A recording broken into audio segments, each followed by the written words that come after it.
Жртвите на семејно насилство гласни, сторителите бројни. За една година биле пријавени 4293 сторители, наспроти 4327 жртви.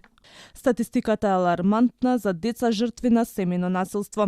До надлежните биле пријавени 14 прекршоци врз деца од страна на нивните родители. Најмногу им се упатувале вербални напади, а не изостанувале ниту малтретирањата во Тук стан и физичките напади. Институциите изрекле повеќе од 1000 казни за кривични дела за семејно насилство. Жртви биле 96 деца. Некои добиле телесни, други потешки повреди, а имало и малолетни врз кои родителите посегнале по нивниот живот. Од психолошки аспект, насилството кај децата влијае многу страшно и ужасно, со тоа што главни последици се врзани со самодоверба. Анксиозност и депресија е најчестата појава која што се појава кај децата. Посттравматски стрес е скоро секогаш присутен. Децата сведоци или жртви на семејно насилство доживотно ја носат болката. Секое дете ќе биде различно погодено од траумата предизвикана од семејна злоупотреба и насилство, сметаат психолозите.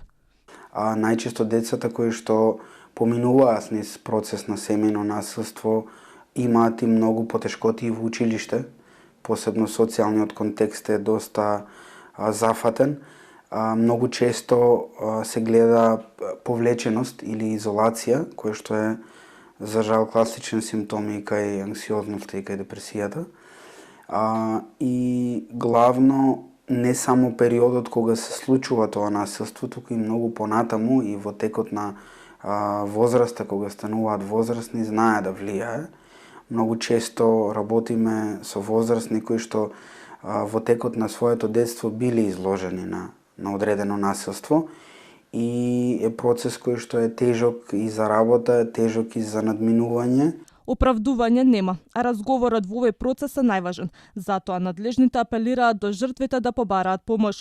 Клучна улога во решавање на овој проблем имаат и стручните служби, психолози, центри за социјални работи, кои ќе се грижат и работат со нив.